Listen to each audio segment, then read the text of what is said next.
As a gamer, I love options, choices, ways to elicit change. Whether as small as what gun to use in the next room, or as sweeping as who you're going to spend the rest of the game fighting for, player agency can be one of the best ways to immerse someone in a fictional world. I feel like it can also be broken down into a few broader categories here, with options covering your loadouts, gear, the way you play. Your world choices, like small decisions that have an effect on the world but they can't change the end result of the story, mostly superficial like the Civil War in Skyrim. And proper narrative decisions. How morally compromised will the golden path be in order to win? Does the sole survivor call the Institute home, or does he learn to love the bomb?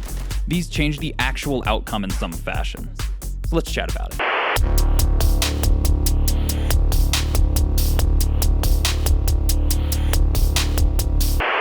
We all have a preferred way to set up loadouts in an FPS, or the way we buy into skill trees in an RPG. The choices that let you build that preference are kind of the core of player agency as a whole, since how you play is the basis of how you interact with any game world. Let's poke our heads out of cover with Insurgency Sandstorm. I really like running medium-weight loadouts built for lower mid-range and CQB, but as I'm sure you can guess, doing so means you're pretty much boned getting caught in any long-range OP round firefight. With the trade-off being less armor and a longer gun, making you more than capable of picking off those targets at a safe distance, but turning you into a mighty squishy target should you have to hold an objective and fight. Skill trees are by far the next thing that comes to mind here. Try as I may, I have been playing decades of Bethesda games as a spell sword. I've tried other builds, I've even enjoyed other builds. But it's like putting on an old pair of shoes that you just love. It's the way I want to play, and RPGs generally give you that kind of leeway to do so. In something like Doom the Dark Ages though, your skill tree is the way you outfit your weapons to suit your playstyle. And while it's far from an RPG, the usual types are there. Low rate of fire, close range hitters, high speed, medium range platforms for managing groups, and heavy guns that just say fuck everything in that direction.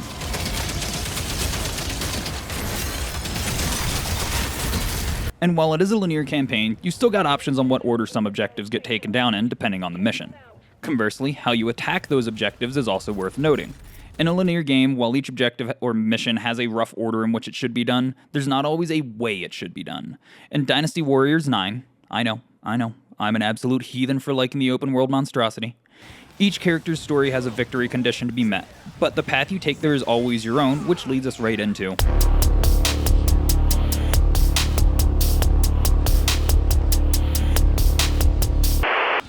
just want to go pedal to the metal and carve your way to the big targets? Chop away. Is there a little completionist in you that feels the need to secure proper lines of advance to cap enemy cities before going for the killing blow on their generals? Totally viable, and I am right there with you. Something that's probably far more lovingly received by the community, which demonstrates this swimmingly: Far Cry. Although 4 also checks a box in our next category too. You always have one main way the game ends, though you can cause a hiccup here or there. While there are specific moments that give you the choice to change the course the rebels are taking, most of the game in Far Cry 4 is building the resistance forces as they push up against pagan men in the north. They will always do that, but the outposts taken, which radio towers fall to the cause first, which of Pagan's cronies get taken down and in what order, all of that is you. Sure, the choices don't mean that much in the grand scheme of things, but the illusion of choice in situations like these are what make games like Far Cry so immersive. The enemy forces get lighter in zones that you capture outposts. People cheer AJ on as he takes the fight to the oppressors, and you can rescue captured rebels to strengthen the cause, getting access to better equipped fighters as you support the resistance. And like every Far Cry, it gives you the options of becoming a master of stealth, taking bases without a sound, or just going in guns blazing with some backup to have a good old-fashioned shootout. Reinforcements be damned. But what if you want to choose a different ending? What if you want to choose which team you're fighting for? Welcome to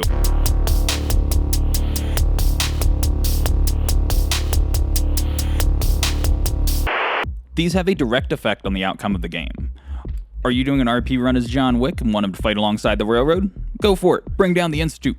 Conversely, you can take advantage of the modern marvel known as air conditioning and make war on the surface in the name of science.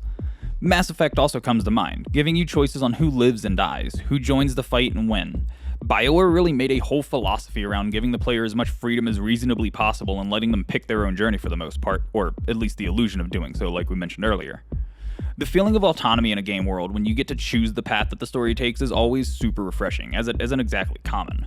Games are expensive to make, and having multiple routes through the story or producing multiple endings can greatly add to that cost and opens up problems with scope creep and other things. I think the most common place to see this level of autonomy though are games with a little less story. Sandboxes and 4X Empire builders immediately come to mind.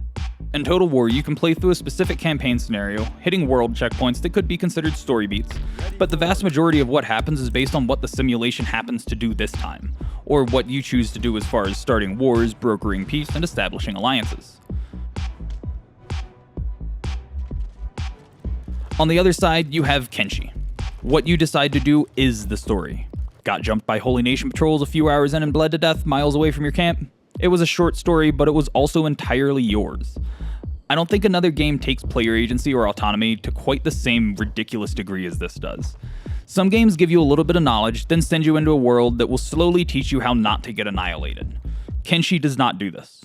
You wake up in a faraway land full of the bones of what seems to have been an advanced civilization, but they're gone and you're just another person on this planet. There is no technology to help you. You are not important, and neither is anyone else. There are no quest markers or NPCs that need to stay alive for the game to work. Be a scavenger, a trader, a bandit, whatever you think you can survive as.